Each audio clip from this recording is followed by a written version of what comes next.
여러분 안녕하십니까. 프레스룸 라이브의 구경호입니다. 자, 전국적으로 흐리거나 비가 내리는 4월 24일 수요일, 오늘 주요 이슈부터 살펴보도록 하겠습니다.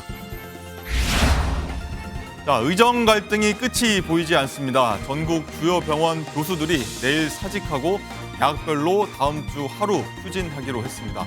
서울 일부 대형 병원은 주 1회 휴진에 들어가기로 했는데 환자 단체들은 환자를 볼모 삼고 등지는 결정을 했다며 비판에 나섰습니다. 자, 환자들 사정을 아는 건지 모르는 건지 정쟁은 계속됩니다. 더불어민주당 등 야당은 이른바 가맹사업법과 민주유공자법을 본회의로 뒷회부하도록 요구하는 안건을 국회 정무위에서 단독 처리했고, 여당인 국민의힘은 의회 폭거라며 강하게 반발했습니다. 어제 모형 핵을 탑재한 초대형 방사포 발사 훈련을 했다고 밝히며 핵 방아쇠 실전 사용 상황을 공개한 북한이 올 초에는 해킹 조직 3곳이 국내 방산업체 10여 곳을 해킹한 것으로 드러났습니다. 국내 미사일, 장갑차 핵심 부품 기술 유출이 걱정되는데 방산업계엔 비상이 걸렸습니다. 프레스룸 라이브, 저희는 1분 뒤에 돌아오겠습니다.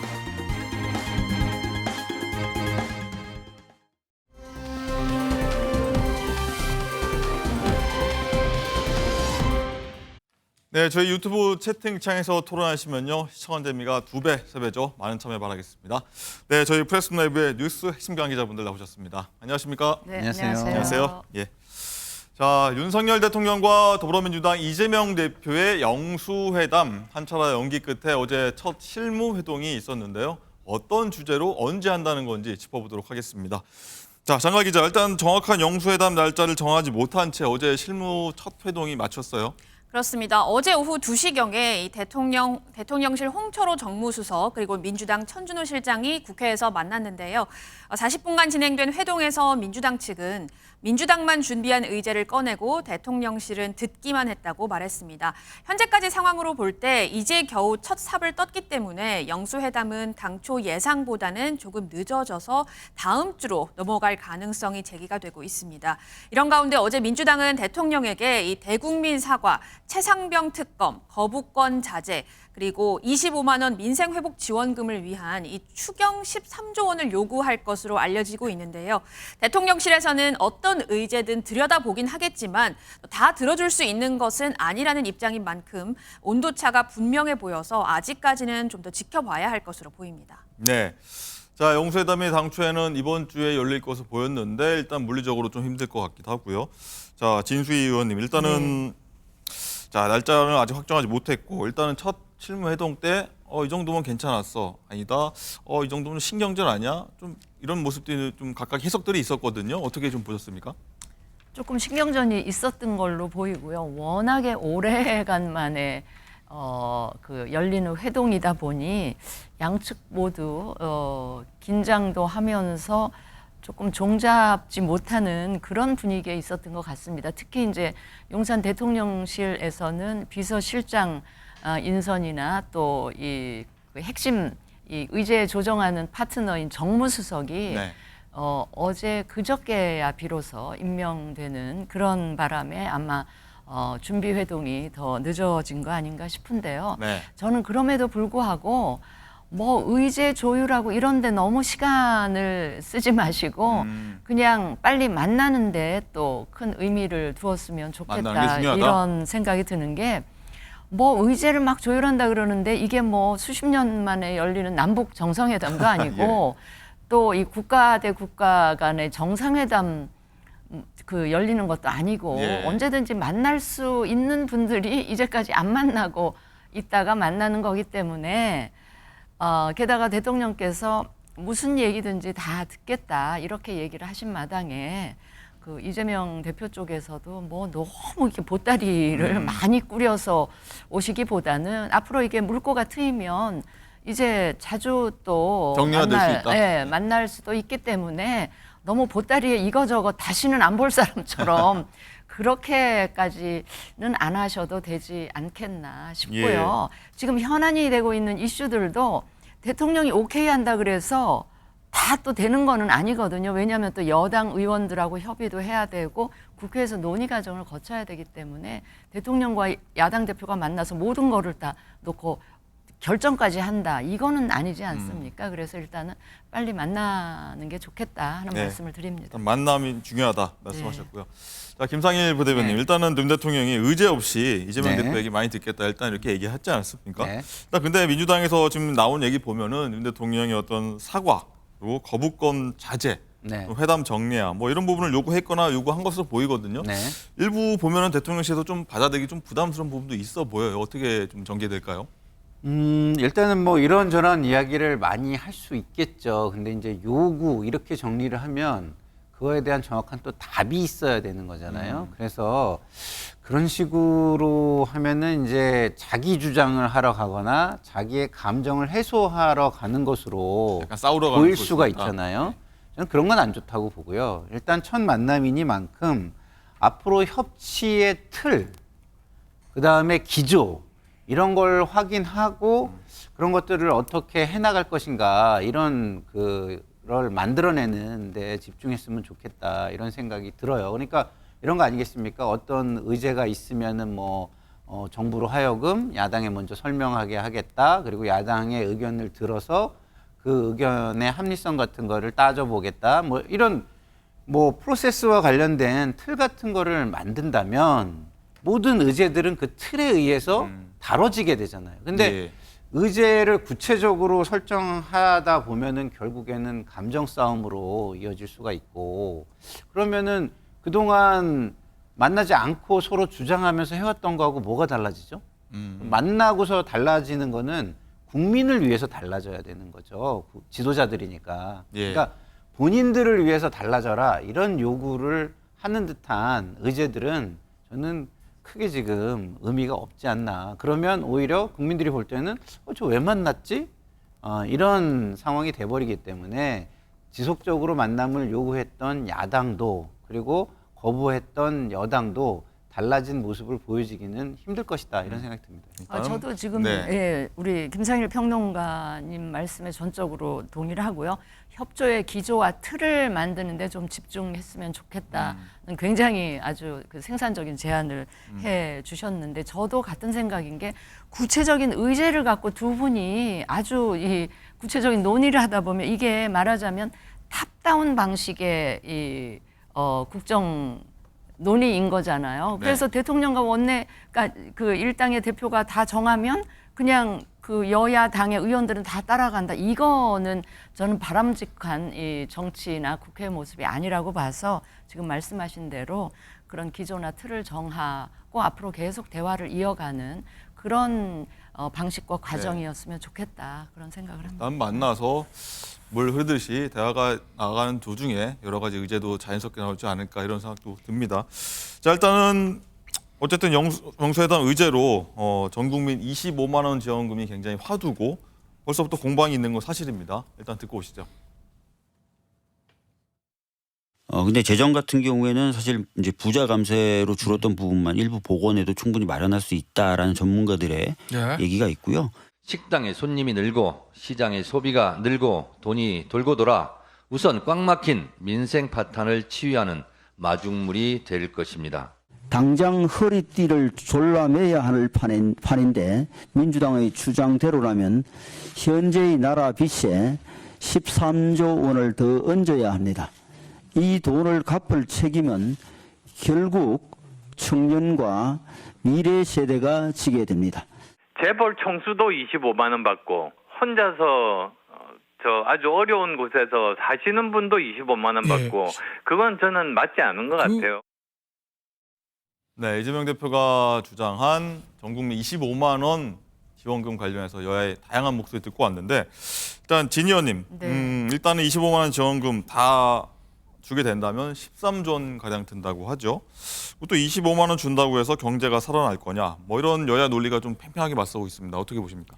저는요, 그 전 국민 25만 원 총 예산의 규모로 보면 이제 13조 원인데 이것도 우리가 코로나가 확산됐을 때 한번 했었던 그 방식이잖아요. 예. 그런데 그때를 상기해 보시면 지금 자영업자 소상공인이 정말 어려운 어렵습니다. 거는 저도 잘 알고 있는데 과연 이번에 일회성으로 그 25만 원씩 전 국민한테 이제 뿌린 다음에 이 어떻게 그게 경제 경기를 조금이라도 회복시키고 부양시키는 데 도움을 줄까 생각해 보면 저소득층 당장 그 굉장히 힘든 이런 저소득층은 저 돈을 다 소비를 할 겁니다. 그런데 좀 중산층 이상 되는 분들은 그걸 지금 다 쓰는 게 아니라 뭔가 자산 형태로 전환이 되는 이런 거기 때문에 저 13조 원을 푼다고 해서 13조 원이 다 자영업 소상공인에게로 갈 것 같지는 않아요. 네. 그렇다면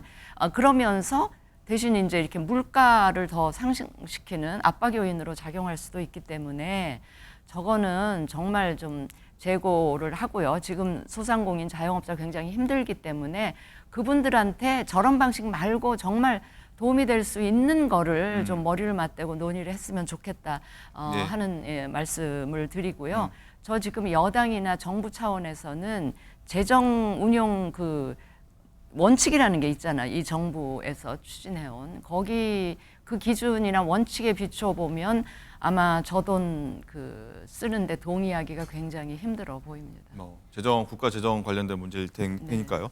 자, 김상일 부대변인, 일단은 국민의힘 안철수 의원이 그래서 이 선별 지원하면 어떠냐, 이렇게 한번 조정해 보면 어떠냐, 이런 좀 중재안 이런 걸 좀 낸 것 같습니다. 이거 좀 합리적입니까, 어떻습니까? 네, 저는 뭐 합리적이라고 봅니다. 왜냐하면 기본적으로 지금 경제가 어려운 건 사실이고요. 그리고 서민들 같은 경우는 지금 굉장히 고금리이기 때문에 돈이 없고 돈이 좀 많이 돌지 않는 그 시장의 현상도 있습니다. 맞습니다. 예. 그렇기 때문에 뭐 문재인 정부에서 4분위까지 지급을 했었잖아요. 그러니까 이걸 뭐 좀 좁혀가지고 2분위, 3분위까지 좀 더 두텁게 지원을 한다 그러면 뭐 소비로 이루어질 수 있고 형식도 이제 현금 살포가 아니라 뭐 신용카드 포인트나 아니면은 기한이 있는 쿠폰으로 해서 그때까지 쓰지 않으면 소멸되는 방식으로 한다면은 소비가 이루어지지 않겠습니까? 그러면 지금 제가 볼 때 얼어붙은 뭐 골목시장 경기 뭐 이런 거를 지역 경기 이런 걸 살리는 데는 도움이 될 수 있다고 생각해요. 그렇지만 뭐 무차별적인 지원은 저는 반대입니다. 그거는 진보의 정책도 아니에요. 진보의 정책이라는 건 재분배에 중심을 많이 두는 건데 그냥 무차별적 지원하는 게 무슨 재분배 효과가 있겠습니까? 전혀 없다는 것이고요. 그다음에 재분배 효과가 없다면 이제 경제 효과 부분을 따져봐야 되는데 경제 효과 부분은요. 우리가 600조가 넘는 예산이 있습니다. 근데 이걸 쓰고 있는데 사실상은 효과성이 있는 정책 사업, 재정 사업들이 얼마나 있느냐 이런 걸 따져본다면 지금 뭐 이렇게 눈에 확 보이게 어느 정도 효과가 있는 거는 저는 뭐 해볼 만하다. 그러나 이게 너무 상시화되고 그다음에 너무 이렇게 포퓰리즘 쪽으로 계속 흘러가면 좋지는 않겠죠. 그러나 지금 현재 상황을 잘 짚어보고 정말 서민들이 얼마나 어려운지라는 통계를 먼저 사전 스터디를 한 다음에 실행을 한다면 의미 있을 수 있다. 충분히 저는 검토해 봐야 한다 이런 생각이 듭니다. 예. 자, 그리고 영수회담 앞두고 좀 흥미로운 소식도 하나 있습니다. 자, 양지인 변호사님. 윤 대통령이 최근 참모들한테 이렇게 얘기했다고 하죠. 이재명 대표의 전화번호 저장해 뒀다. 그래서 맞습니다. 연락을 하는 거냐, 앞으로 하게 될 것이냐 관심이 높습니다. 그렇죠. 이제 윤 대통령이 최근 참모진들에게 이재명 대표의 휴대전화도 개인적으로 저장을 해뒀다라면서 필요하다면 언제든지 전화를 걸어서 국정을 논의할 생각이라고 이렇게 이야기를 했다고 전해졌는데요. 이 관계자들에 따르면 19일에 이제 영수회담을 제안한 이후에 참모진들과 회의가 있었는데 그 자리에서 이런 이야기가 나왔다고 합니다. 그래서 결국에는 이제 윤 대통령이 생각하기에 이재명 대표와의 이번 회동 같은 경우 일회성에 그치는 게 아니고 사실은 앞으로 이제 국정을 논의하면서 또 이제 수차례 만날 수도 있다라는 가능성을 좀 시사한 것으로 보이고요. 최근에 윤 대통령의 발언을 보면 이 야당과의 소통의 의지를 굉장히 좀 강조하는 그런 발언들이 사실 많이 나왔습니다. 이 정진석 신임 비서실장을 소개하는 자리에서도 애둘러서 이렇게 국회와의 소통을 강조하는 게 아니라 여당과 소통할 뿐만 아니라 야당과의 소통을 위해서도 이렇게 신임 비서실장을 모셨다라고 이야기를 하기도 했고요. 앞으로 좀 야당 의원들과 식사도 하고 싶다라는 이런 이야기를 참모진들 앞에서 하기도 했다고 합니다. 네. 그 목소리 그러면 저희가 직접 한번 듣고 오겠습니다. 앞으로 정무수석 등 여러 이런 경로를 통해서 국회와 소통하시고 설득하실 때 이것만큼은 꼭 그래도 강조하고 싶다. 야당에서 그동안 주장했던 것들 중에 조금 수용하실 전향적으로 좀 수용하실 수 있는 부분은 또 어떤 부분들이 있는지 좀. 여야 정당 또 뭐 우리 언론 또 많은 우리 시민 사회와 하여튼 더 많이 소통하고 많은 의견을 듣고 열어놓고 할 것입니다. 어쨌든 국민들 바람은 좀 싸우지 말고 대화 좀 하면서 국가 운영 잘했으면 좋겠다 이런 바람일 텐데 진 의원님 짧게 네, 여쭤볼게요. 네. 자주 연락하게 될까요? 저렇게 말씀을 하셨으니까. 근데요, 저게 한 번 시도하기가 힘들지요. 하니까 굉장히 분위기가 좋아지네, 효과가 있네 싶다는 판단이 들면 자주 하실 거예요. 저는 이재명 대표뿐 아니고요. 야당의 원내 지도부 상임위원장 국회 그런 분들하고도 자주 만나지는 못하더라도 전화 통화하면 효과가 굉장히 좋을 거다 이런 말씀을 드리고 싶습니다. 혹시나 반대로 느낌이 안 좋았다면 어떡합니까? 느낌이 안 좋을 리가 있나요? 대통령께서 전화를 네. 하시는데 받으시는 분도 화들짝 놀라면서 저는 기본적인 태도가 달라질 거라고 보는데요. 혹시나 이 특검 받아주세요라고 하면은 약간 불편할 수 있지 않습니까? 아니 뭐 고민해 봅시다. 뭐 이 정도로 예. 하면서 또 넘어가시면 되니까요. 네. 좋은 관계가 좀 발전됐으면 좋겠습니다. 그리고 대통령께서 전화했는데 걷다 대고 특검 받으세요. 이렇게 하실 의원들은 안 계실 거 아닙니까? 예, 그렇겠죠. 예.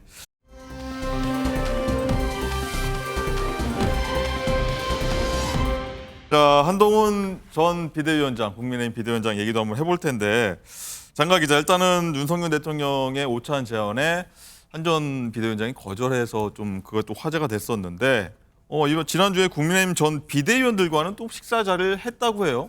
그렇습니다. 이게 당초에는 지난주 초라고만 알려졌었는데 알고 보니까요. 공교롭게도 윤석열 대통령과 홍준표 대구시장이 함께 만찬을 했던 바로 그 날이었습니다. 그렇군요. 한 전 비대위원장은 비대위원들과 서울 모처에서 식사를 했는데 참석자 중 한 명의 말에 따르면 한 전 위원장이 지난 3월 말에 예상 의석수가 크게 낮게 나와서 좀 어려움을 겪었다라는 얘기를 하면서 그래서 선거 전략적으로 발언 수위를 높여서 야당을 향해 정치를 뭐처럼 한다라는 표현을 썼다고 말한 것으로 알려졌습니다. 그렇군요. 자, 김상일 부대변인. 네. 일단은 윤 대통령과 홍준표 대구시장이 만난 날 공교롭습니다. 네. 그날 비대위원과 만났다. 또 윤 대통령 만남 요청에 또 거절을 했다. 이건 네. 좀 어떻게 좀 해석을 해야 될까요? 일단은 상황 자체가 좀 불편해서 이게 위로의 자리잖아요. 근데 위로의 자리가 되기가 좀 힘들다 위로가 안 이렇게 된다. 생각한 거 아닐까 싶고요. 근데 더 큰 문제는 이게 어떻게 이런 식으로 노출이 돼서 갈등을 증폭시키는 요소로 작용을 하죠? 그러면 이거를 위로를 위해서 전화한 게 아닌가? 이런 생각도 들 수 있잖아요. 어떤 느낌이니까요? 그러니까 한동훈 비대위원장을 그냥 뭐 공격하기 위해서 그런 거 아닌가? 이런 생각도 들 수 있는 거거든요. 한이환 위원장 입장에서 그렇게 받아들일 수 있다. 아니 제가 볼 때도 이게 왜 노출이 됐지? 이런 생각이 드는 거예요. 진짜 위로의 자리라면 한번 좀 어렵다고 한다면 상황을 파악해서 한 번 더 해보고 한 번 더 해본 다음에도 그러면은 그때는 뭐 이건 명확해지잖아요. 그러니까 그때 할 수 있는 건데 한 번 해보고 이게 노출이 됐다? 그러면 의도는 그냥 형식적으로 그냥 하고 얼씨구나 잘 됐다 해가지고 공격한 거 아닌가 이런 느낌이 들 수 있어서 저는 오찬 제안 말씀하시는 거죠? 예. 그래서 이게 저는 이게 노출이 된 것 자체가 훨씬 저는 언론에 노출된 것 자체가 훨씬 큰 문제로 저는 보이고 이게 의도가 있는 노출이라면 저는 대통령실은 변하지 않았다라는 거를 다시 한번 또 국민들에게 보여주는 모습이 될 수 있어서 굉장히 부적절하다고 봅니다. 근데 한동훈 비대위원장도 어쨌든 뭐 이게 노출이 될 걸 모르고 거절했겠죠. 근데 노출이 될 걸 알았다면 거절했다면 본인한테도 도움이 안 되는 거절이라고 저는 봐요. 네. 왜냐하면 사람이 작아 보이잖아요. 그런 측면에서 보면은 한동훈 비대위원장도 이렇게 노출이 됐으니까 다음에 뭐 이런 자리가 있다면 조금 불편하더라도 가시는 게 본인에게 도움이 된다 이렇게 좀 말씀을 드리고 싶습니다. 네. 일단 건강이 좋지 않아서 비대위원들과는 어쨌든 같이 일했던 비대위원들 만났으나 건강이 좋지 않아서 윤 대통령 오찬 제안에도 거절했다 이런 상황인데 일단은 당내죠. 친한계로 분류가 되는 조정훈 의원이 있는데 이 상황에 대해서는 조금 한동훈 위원장의 어떤 결정이 좀 아쉽다 이런 얘기를 했는데 어떤 목소리인지 듣고 오시죠. 굉장히 힘든 상태일 거다라고 짐작은 합니다. 예. 그래서 그럼에도 불구하고 타이레놀 2알 먹고라도 만나셨으면 더 멋있었겠다. 이런 상황에서 당정이 갈등을 갖고 있다라는 메시지를 굳이 만들 필요는 없었다. 얘기 듣고 오셨는데 진 의원님 일단은 그래도 건강이 안 좋더라도 뭐 약을 먹더라도 윤 대통령 그래도 만났어야 된다 이런 의견인데 자 갈등을 빚는 모습 결국엔 결과적으로 그렇게 됐는데 어떻게 보십니까? 저거는 저 사안만 떼놓고 볼 수가 없는 게 그 타임라인을 쭉 보면 윤 대통령이 홍준표 대구시장을 불러서 만났잖아요. 예. 그런데 홍 시장이 그 총선 참패 직후부터 한동훈 위원장에 대해서 엄청난 비판, 아주 굉장히 노골적인 그 수위의 비판을 그냥 페이스북에 계속 올리지 않았습니까? 네, 자주 했죠. 그런 홍 시장을 대통령이 불러서 4시간 만찬을 했다. 먼저 만났다. 그게 또 알려졌어요. 그거를 바라보는 한동훈 위원장의 마음이 어떻겠나를 한번 좀 헤아려 봄직하고요. 저는 홍준표 시장과 윤 대통령의 만남 저 자체는 알려지면 양쪽에 다 안 좋았다고 봅니다. 알려지더라도 한참 시간이 흐른 후에 알려졌어야지 저 직후에 저렇게 알려졌는데 윤 대통령 입장에서는 한동훈 위원장을 막 그렇게 비판한 그 홍 시장을 굳이 한동훈 위원장 만나기 전에 같이 만나서 뭐 홍 시장이 그 이전에 계속 페북에다가 그 한동훈 위원장 비판하는 글을 올렸기 때문에 저 두 분이 만나서 했음직한 이야기를 다 상상을 또 할 거 아닙니까? 저 기사를 접하는 국민들이나 이 정치권 인사들은. 그런 게 다 알려진 이후에 윤 대통령께서 그것도 직접 한동훈 위원장에 전화해서 좀 보자 이렇게 하신 게 아니고 윤재욱 원내대표를 또 중간에 넣어서 그 얘기를 전달했기 때문에 저는 그 윤한 두 분이 저런 관계는 아니잖아요. 네. 얼마든지 직접 전화해서 고생했다 그러면서 한번 식사하자, 한번 들어와라 이렇게 했을 법한데 거기에 윤재욱 원내대표를 끼워서 이렇게 그 초청을 한다. 이런 것도 그렇게 한동훈 위원장 입장에서는 그렇게 마음이 썩 편하지는 않았을 것 같고 예. 아까 우리 김상일 평론가 말씀하셨듯이 저런 것도 사실 알려지면 안 됐다고 저는 봅니다. 그랬다가 그 시간이 흐른 후에 이제 두 분이 만나기로 했고 그렇게 만난 걸로 돼야 되는데 이 모든 게 저는 여권에 있는 분들이 생각을 조금만 더 한다면 홍 시장 만남도 좀 나중에 알려지고 이 그 윤한 만남 제안했다가 그 거절한 이런 것도 네. 시간이 좀 흐른 후에 알려지는 게 낫지. 않았을까? 안 그래도 이 총선 참패하고 당이 어수선한데 이 용산과 당 간에 이런 갈등이 존재한다라는 게 국민들께 알려지는 게 참 총선 참패만큼이나 굉장히 좀 답답하고 안타까운 그렇군요. 그런 심정입니다. 네. 말씀하신 것처럼 윤한 이 갈등 이렇게 빚어지고 있는데 사실 두 사람이 20년 넘게 인연을 맺어왔습니다. 검찰 수사팀 선후배, 대통령과 장관, 그리고 여당 대표로 맺은 인연인데 자, 어떤 모습들 두 사람이 있었는지 한번 저희가 영상으로 담아봤습니다.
네, 배경음악이 I Miss You.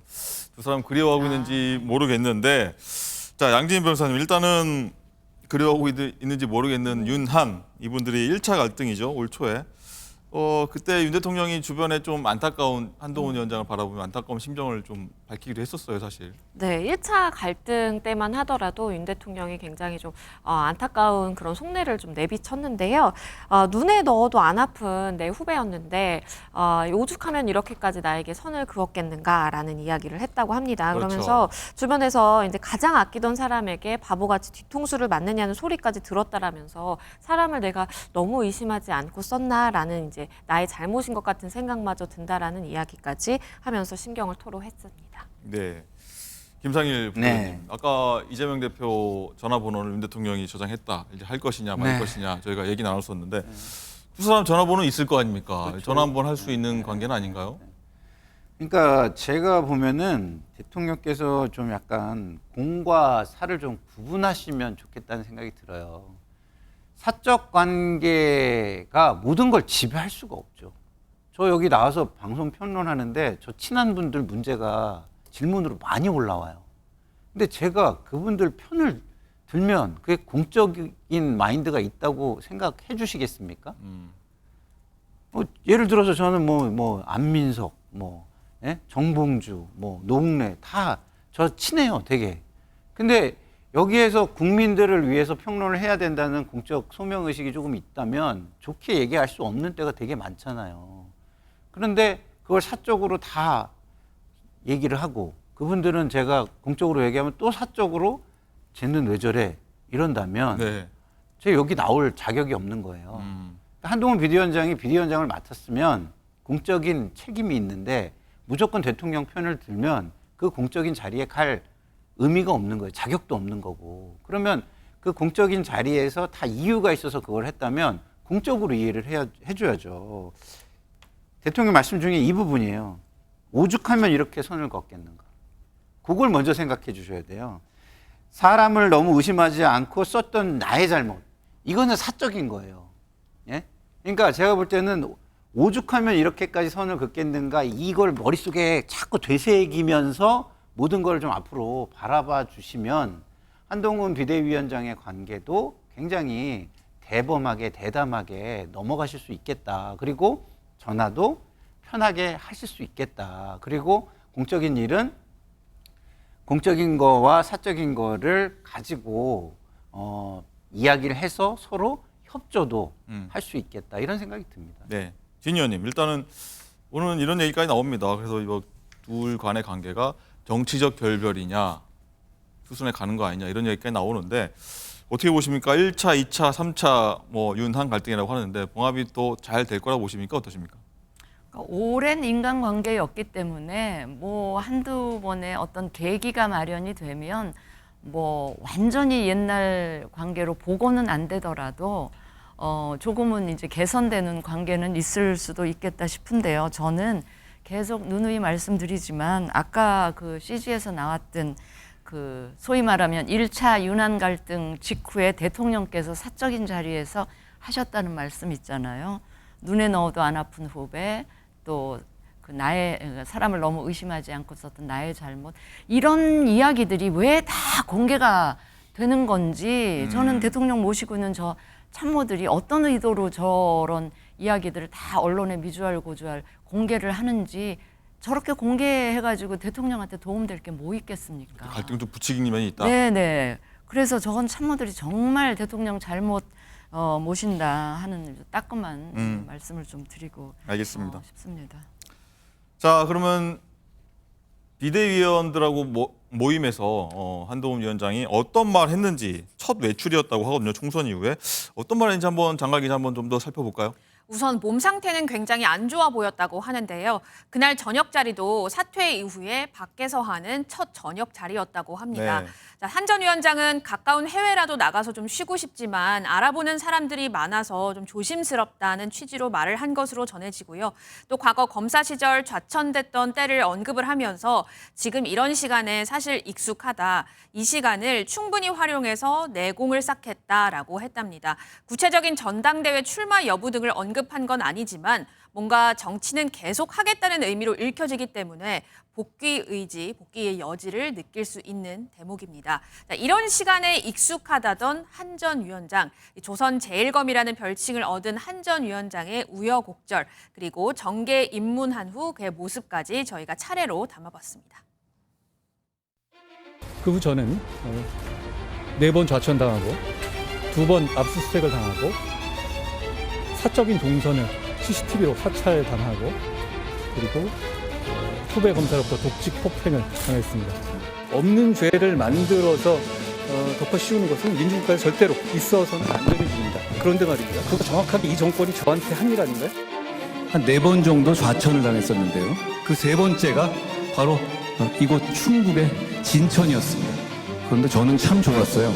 그야말로 제 인생에서는 이 진천에서 보낸 시간이 사실 화양연화 같은 시절이었습니다. 저는 부산을 너무나 사랑합니다. 저는 지난 민주당 정권에서 4번 좌천을 당하고 압수수색도 2번 당했었는데요. 그 처음이 바로 이번 부산이었습니다. 저는 그 시절이 참 좋았습니다.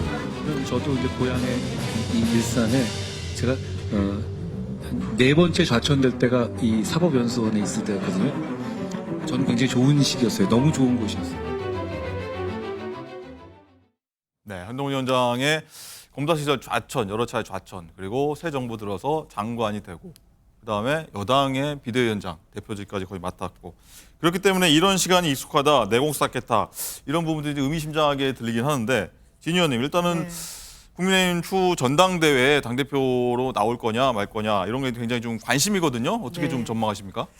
아니 그러니까 그게 전당대회 시기하고 관련이 돼 있을 것 같은데요. 지금 국민의힘의 이 논의 그 과정을 보면 전당대회가 그렇게 긴 장시간 후에 이루어질 것 같지는 않아요. 6월 정도 예상되는 것 같습니다. 네, 아무리 늦어도 그 정기국회 시작되기 이전에는 그 이루어질 것 같은데 그때 출마하기에는 좀 너무 이른 감이 없지 않아 있다. 왜냐하면 그 총선 참패 직후에 사퇴를 하면서 모든 것이 오롯이 내 책임이다라고 이야기하면서 사퇴를 하셨기 때문에 이렇게 금방 2-3달 만에 또 대표하겠다고 나서는 거는 그 사퇴할 때 밝혔던 그 진정성을 의심하게 만들 수도 있기 때문에 저는 아닌 것 같고요. 단 정치를 계속 그 해야 되겠다는 의지를 굳힌 것 같기는 해요. 그런 한동훈 그 위원장 입장에서는 앞으로 어느 시점에 어떤 공간을 잡아서 정치권에 복귀할지 그게 굉장히 이제 고민이 될 텐데요. 어느 지점이 제일 좋을까요? 아니 그러니까 지금 보면 이제 전당대회 나오기는 이제 힘들어진 상황이라고 저는 판단을 하고요. 그러면 이제 그 앞으로 재보궐 선거가 또 있을지 없을지 모르겠는데 그 올해 말고 한 내년쯤에 재보궐 선거가 있을 때 등판을 하거나 아예 이제 후보로 나오거나 당에서는 아니면 뭐 줄까요? 정권을. 그거는 이제 어떤 지도부가 결정이 되느냐 또 그 지도부가 이 용산과의 관계가 어떤 거냐에 따라서 달라질 수 있을 텐데요. 그러거나 아니면 그 전대 출마를 안 하더라도 이번 그 새로 그 만들어지는 이 지도부가 앞으로 조금 큰 규모의 재보궐 선거를 또 졌다. 그러면 또 그 책임을 져야 되는 상황이 벌어져서 또 비대위가 또 되거나 전대를 다시 하거나 이러면 그 무렵에는 이제 시간이 많이 흘렀기도 했겠지만 그 가능성이 있지 않나 싶은데요. 하여튼 올해 안으로 다시 돌아오는 거는 올해 안으로는 힘들다. 힘들어 보이고요. 일단 굉장히 그 몸이 안 좋다 그러는데요. 제가 봐도 총선을 혼자 전국을 다니면서 치렀기 때문에 거의 제가 보기에 오랫동안 충전하지 않으면 안 될 정도로 그냥 방전이 되신 것 같은데. 총선 한번 이끌면 그렇게 되나요? 아니 근데 그게요. 다른 게 정말 열심히 하셨잖아요. 그 열심히 한 거랑 잘한 거랑은 좀 다른데 다른 분들하고 같이 협업으로 이 선거 지휘를 하셨더라면 저렇게 굳이 저렇게 왜 혼자 하셔가지고 온통 책임도 다 뒤집어 쓰고 본인이 체력적으로 방전할 정도로 가셨었나 저는 안타깝죠. 네. 다른 분들하고 외부에서 오시든 그 당내에 계시는 다른 분들하고 같이 선거를 치렀더라면 저는 결과도 이번보다는 좀 나을 공동선대위로요? 네, 공동선대위로 했더라면 결과가 이 정도는 아니었을 거라고 보고 네. 또 본인 힘도 좀 덜 들고 책임도 좀 덜 져야 되는 상황으로 갈 수도 있었지 않나 싶어서 그 점이 예. 굉장히 안타깝죠.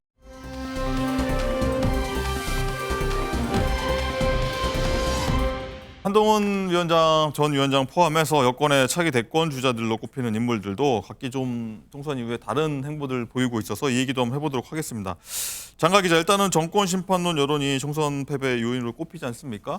그래서 잠룡들이 윤 대통령과 거리 조율에 굉장히 신경 쓰는 모습인데 일단 제일 가까웠던 한 위원장은 조금 멀어지는 모양새고 아까 얘기 나눴던 홍준표 대구시장은 좀 가까워진 모습이에요. 한번 좀 쭉 한번 살펴볼까요? 말씀하신 것처럼 한동훈 전 위원장이 윤 대통령과의 오찬을 건강상 이유로 좀 거절했다는 점에서 한 전 위원장이 대통령과 거리를 두기 시작한 것 아니냐 이런 목소리가 계속 나오고 있죠. 또 지금 이 시점에서 대통령과의 좀 거리를 두는 게 앞으로 정치 행보에 유리하다고 판단한 결과로도 분석이 되고 있습니다.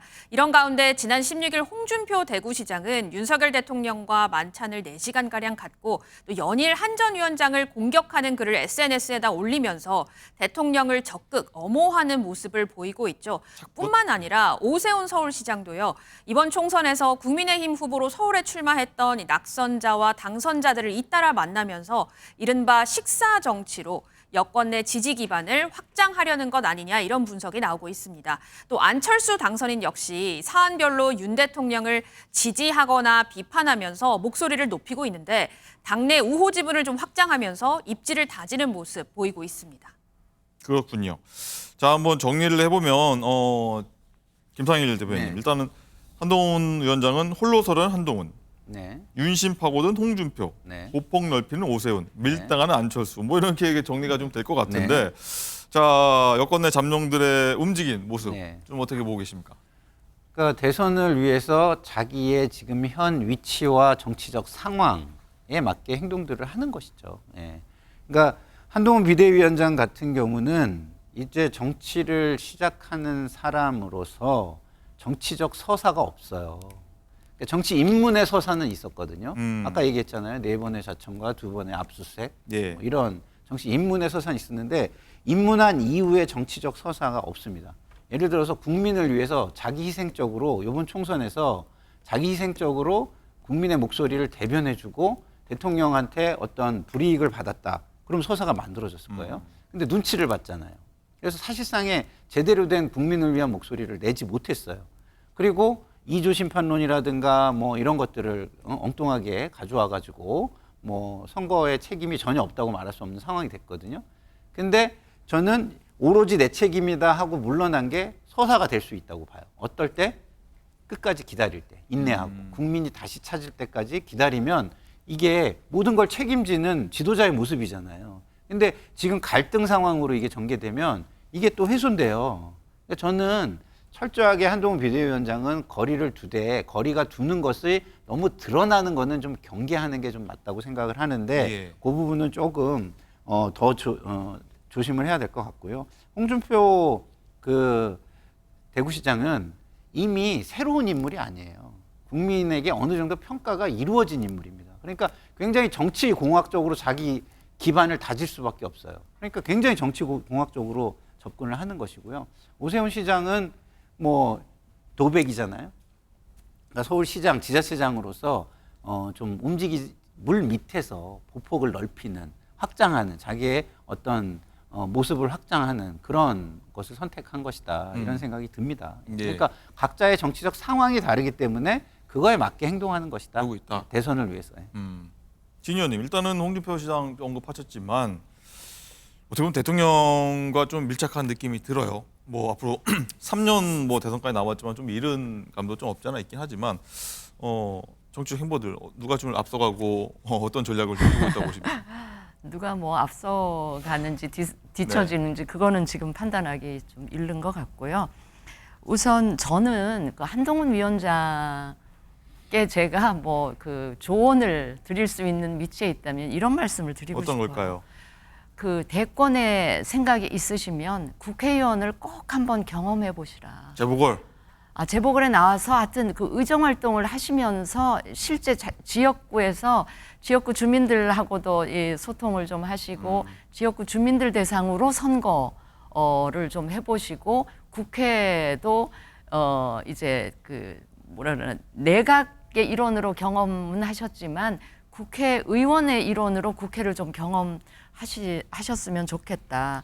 저는 윤석열 대통령이 지금 갖고 계시는 뭐 조금 부족한 점이 있다거나 하는 대통령으로서 그거는 저는 의정 활동이나 국회 경험이 없으셨기 때문이라고 많이 생각을 하거든요. 이제 그런 점에서 보면 대통령 대권의 마음이 있으시면 저는 국회의원은 꼭 한번 경험을 해보시라 하는 말씀을 드리고 싶고요. 네.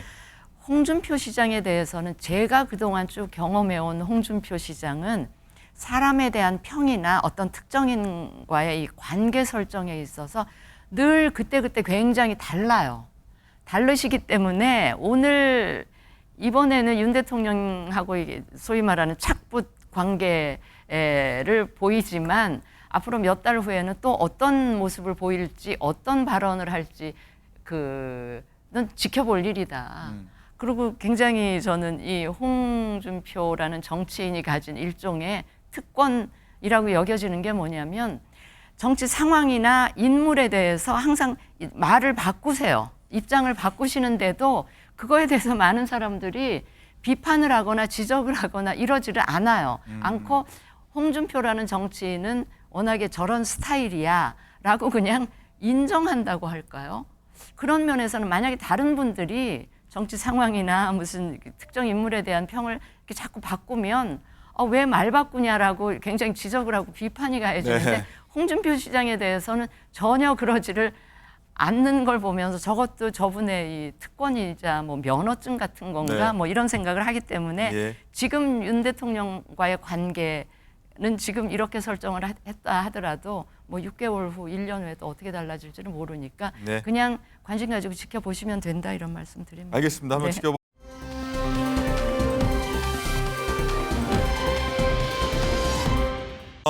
정치권 소식 여기까지 하고 오랜만에 연예계 소식 한번 저희가 짚어보도록 하겠습니다. 배우 선우은숙 씨와 아나운서 유영재 씨 파경 많은 분들 좀 관심 갖고 있으신데 자 논란을 한번 짚어보도록 할 텐데 영상으로 먼저 저희가 만나보도록 하겠습니다. 집에서 이렇게 막 해주는 밥을 생각을 하는 거야. 큰일 났다, 큰일 났다. 워낙 체질적으로 잘 볶고 있는 사람 있잖아요. 그러니까 아줌마 오는 걸 또 싫어하는 거야. 밥은 해먹여야 되니까 들어오면은 아침 먹여서 보내고 그러다가 이제 뷰티하고 놀다 보면 또 저녁 시간이야. 그럼 또 저녁 준비해주고 오면은 저녁 먹으면 또 자기 너튜브 한다고 들어가고 난 치우고 나면은 11시야 막. 내가 지쳐서 그래 밥 해먹이느라고. 요즘에 사실 여러 가지 그냥 충격적인 일들로 인해서 여러 번 쓰러지기도 했고 병원에 실려가기도 했고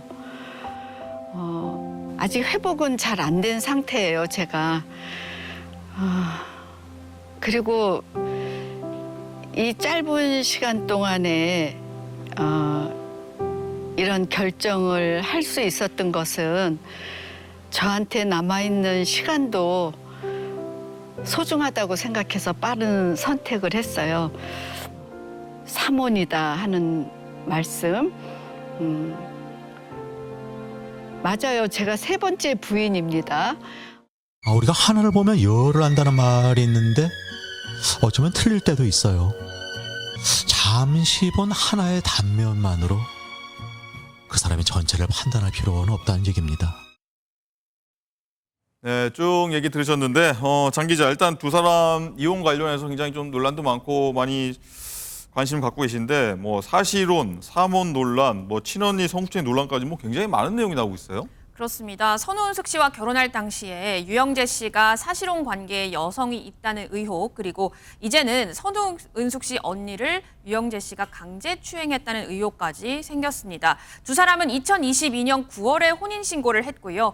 그리고 지난 22일 유영재 씨를 상대로 혼인 취소 소송을 선우은숙 씨가 제기를 했습니다. 지난 3일 유영재 씨와 조정 이혼한 후에 언론 보도를 통해 유영재 씨가 사실혼 관계를 숨기고 결혼했다는 사실을 알게 돼 이 사실혼 관계를 숨기고 결혼하면 혼인 취소 소송을 인정하는 판례가 있어서 아예 혼인을 취소하는 소송을 하게 된 겁니다.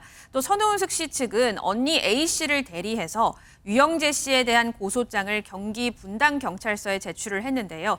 유영재 씨가 2023년부터 5차례에 걸쳐 A 씨를 상대로 불미스러운 신체 접촉을 하는 등 강제추행한 혐의라고 합니다. 선우은숙 씨 측에서는 언니에게 피해 사실을 전해 듣고 혼절할 정도로 정말 큰 충격을 받아서요. 유영재 씨와 이혼을 결심하게 된 가장 큰 계기가 됐다고 했습니다. 예. 자, 김원식 평론가님 오랜만에 나오셨습니다. 자, 선우은숙 씨 좀 주장부터 보면은 처음에는 성격, 뭐 가치관 여기로 좀 이혼 생각했다가 다시 잘해보려고 마음을 먹었는데 친언니 성추행 사실 알고 이혼을 진행했다. 뭐 이 얘기입니다. 네, 그럼? 그렇습니다. 그래서 이제 선우은숙 씨가 이제 이혼을 이제 하게 이제 되는 그런 상황이 됐는데 이 상황 속에서 유영재 씨가 이제 개인적으로 미안하다. 그리고 뭐 잘하겠다, 사랑한다. 뭐 이런 이제 표현을 한 모양입니다. 그래서 여러 가지 상황을 이제 고려를 했을 때 그러면 이제 같이 잘해보겠다라는 식으로 생각을 했었는데 그런데 이제 언니가 소송 취하를 이제 말렸다라고 해요. 그 이유가 바로 자신한테 이제 강제추행을 5차례에 걸쳐서 했다라는 충격적인 사실을 알렸고 이 같은 사실을 처음 인지하게 된 선우은숙 같은 경우에는 혼절하기도 했다라는 겁니다. 그래서 개인적인 측면이 아니고 언니에게 이런 성범죄를 저질렀기 때문에 이런 부분을 묵고할 수가 없어서 이렇게 이혼을 이제 추진하게 됐다 이렇게 밝히고 있는 거죠. 네, 말씀하신 대로 친언니를 성추행했다는 부분이 가장 논란이고 뭐 사실은 굉장히 충격적인 얘기인데 일단 침묵으로 일관하던 유영재 씨도 입을 열었습니다. 그 양쪽 목소리 한번 저희가 듣고 오시죠. 연예인 부부다 보니까 좀 집안일 도와주실 분이 필요하셨고요. 마침 이제 선우은숙 씨의 언니 A 씨께서 또 이제 혼자 계시고 그래가지고 집안일을 좀 많이 도와주시게 됐고 뭐 필요하면 거기서 숙식도 하시면서 뭐 빨래나 청소 그리고 뭐 밥 차려주고 뭐 이런 것들을 좀 많이 도와주셨습니다. 그런데 2023년부터 현재 이르기까지 5회에 걸쳐서 집에 있을 때 선우은숙 씨 스케줄을 나가서 둘만 이렇게 있게 됐을 때 강제추행을 했습니다. 유영재 씨가 이 강제추행 사실을 인정하고 용서를 구하는 통화가 있었고요. 그 녹취는 이미 확보하고 있습니다. 죽어도 끊어지지 않는 성추행이란 죽어도 지워지지 않을 형벌과 같은 성추행이란 프레임을 유영재에게 씌웠습니다.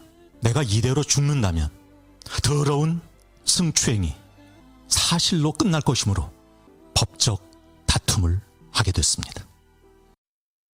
네, 다 듣고 오셨는데 굉장히 양측 입장이 좀 다른 상황인데 일단은 누구 한쪽, 어느 한쪽은 좀 거짓말을 하고 있다 이런 상황으로 볼 수 있을 것 같아요. 일단은 이제 선우은숙 씨의 친언니가 강제추행을 했다라고 이제 5차례 정도 이렇게 실제로 언급을 하고 있는데 그래서 이 선우은숙 씨의 언니가 이게 거짓말을 하고 있느냐. 그런데 씨르 관점에서 봤을 때는 언니가 거짓말할 이유가 사실은 없거든요. 왜냐하면 이렇게 이혼을 했을 경우에 언니가 있는 이익이라는 측면에서 봤을 때 이익이 없는 그런 상황이거든요. 그렇기 때문에 무리하게 거짓을 얘기하고 있는 것 같지는 않다라는 것이고 그다음에 유영재 씨 같은 경우에는 아마 프레임이라는 단어를 쓰고 있는데 실제와는 다르다라고 하는데 그런 행위가 있었느냐 없느냐의 문제가 아니고 프레임을 씌웠다라고 하니까 관점의 차이를 이야기를 하고 있는 거예요. 그러면 실제로 그런 비슷한 행위는 있었다는 얘기인가? 이런 부분에 있어서는 확답을 안 하기 때문에 이런 식의 어떤 표현법이 오히려 이제 오해를 낳거나 아니면은 불리하게 작용할 가능성이 있다라는 것이 지금 현재의 흐름이라고 저는 생각이 듭니다. 예. 양진 변호사님, 일단 선우은숙 씨 주장에 따르면 녹취록이 있다고 하지 않습니까? 관련 녹취록. 그럼 요거는 법정 공방에서 좀 뭐 CCTV가 좀 가려질 증거로 좀 효력이 인정되는 건가요? 그렇죠. 만약에 유의미한 녹취록이라면 사실은 당시 상황을 입증해 줄 수 있는 가장 객관적인 증거가 될 수 있다라고 보입니다. 법정에서도 증거 능력이 보통 녹취록 같은 경우에 인정이 되고요. 지금 일단은 선우은숙 씨 측이 만약에 이제 결정적인 증거다라고 이야기를 하고 있는 상황이라면 한 가지의 시나리오는 뭐 유영재 씨가 이 사건에 대해서 언급을 하면서 인정을 하는 내용이 녹취록에 있을 가능성, 그리고 또 다른 하나는 그때 당시 성추행 과정이 담긴 그러한 상황을 녹취한 녹취록이 있을 가능성이 있습니다. 그래서 어떤 내용인지는 정확하게 확인이 되지 않았지만 그러한 녹취록이 있다면 그것을 가지고 형사 고소도 가능하고요. 그리고 지금 이제 이혼 소송이라든지 위자료 청구 소송에서도 유의미한 증거가 될 수 있습니다. 네, 어쨌든 사실관계를 좀 더 따져봐야 됩니다. 뭐 단정할 수 없는 상황인데 일단 선우숙 씨가 언니한테 이런 말 들었을 때 굉장히 좀 억장이 무너지고 뭐 참담한 심정이었을 것 같은데 선우숙 씨한테 언니가 굉장히 각별한 존재라고 합니다. 어떤 존재인지 한번 듣고 오시죠. 나는 우리 언니가 엄마 같은 언니거든요. 엄청 잘해요. 우리는 정말 자매가 사이가 너무 좋은데 내가 매일 전화하는 게 엄마가 하는 얘기랑 똑같은 얘기만 하는 거야. 아무 일 없니? 유서방 잘하니? 진짜 어디를 가든가 무슨 일이 있거나 언니가 옆에 없으면 항상 불안한 거야. 네, 양지미 여사님 일단은 굉장히 엄마 같은 언니 존재인데 이런 얘기를 나한테 털어놓더라. 굉장히 충격받았을 것 같은데 이게 사실이라면 가족 간의 성추행 사건인데 이게 일반 성추행 사건보다 뭐 어떻게 좀 차이가 있나요?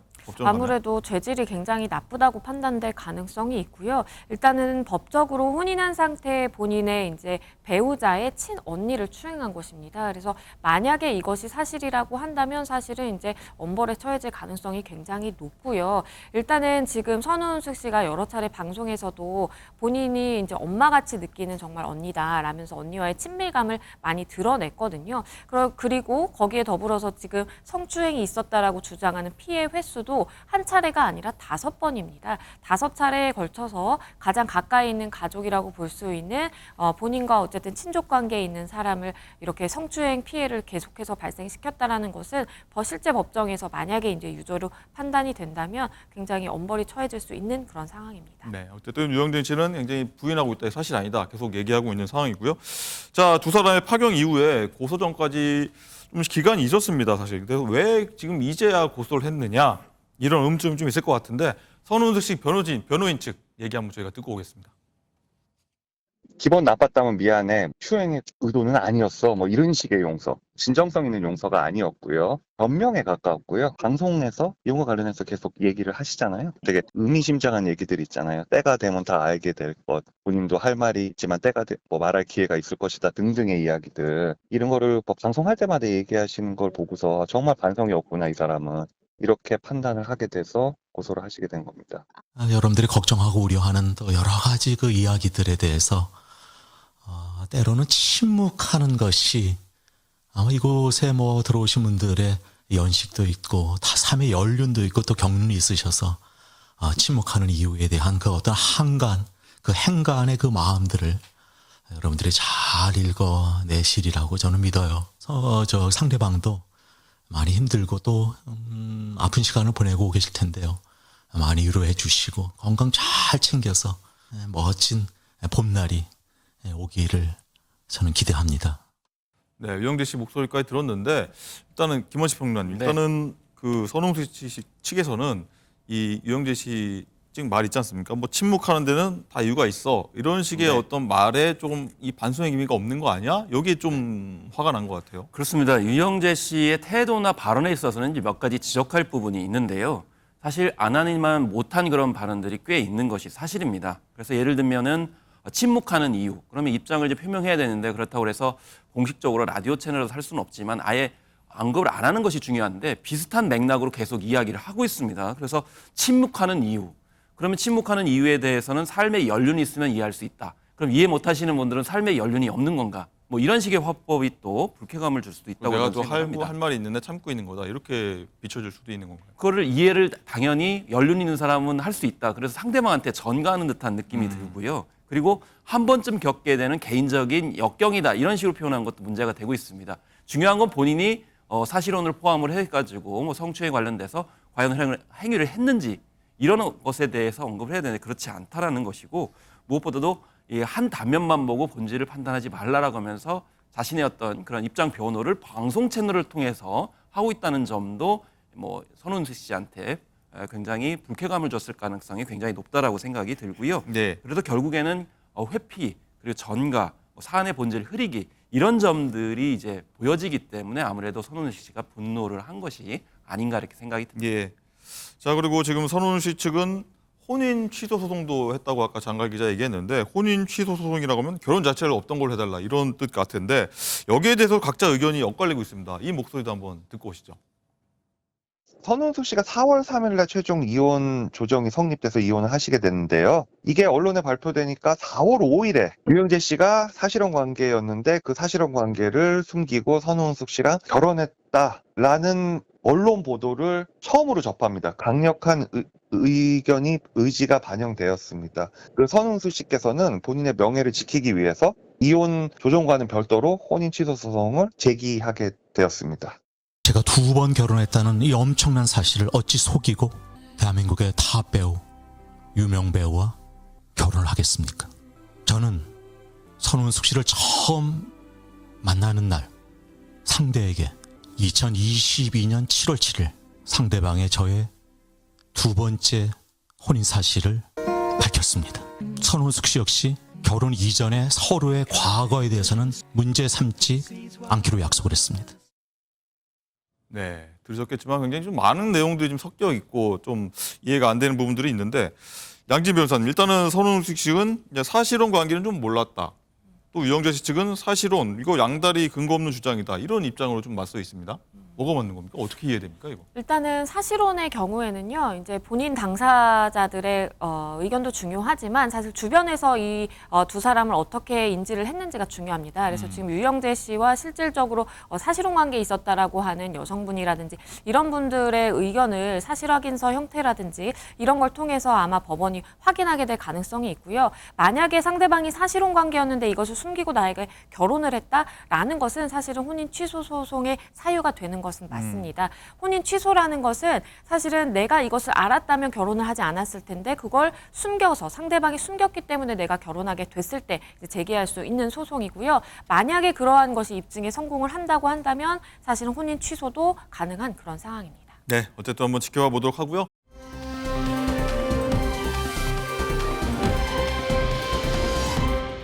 라이브픽입니다. 인도 방송국에서 뉴스를 진행하던 앵커가 더위에 기절하는 일이 벌어졌습니다. 폭염 뉴스를 전하던 앵커, 얼굴이 붓고 말을 제대로 읽지 못하더니 잠시 뒤 리포트 화면이 송출됩니다. 앵커가 갑자기 정신을 잃은 건데요. 40도가 넘는 기록적인 폭염에 설상가상으로 스튜디오 에어컨까지 고장나자 기절해버린 겁니다. 직원들은 물을 적셔 앵커 얼굴에 갖다 대기도 하고요. 맥박을 재고 부채질도 합니다.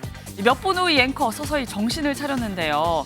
다음 날 이 앵커는 SNS를 통해 생방송을 하던 중 혈압이 급격하게 떨어졌고 시야가 흐릿해졌다며 당시 위험했던 상황을 전했습니다.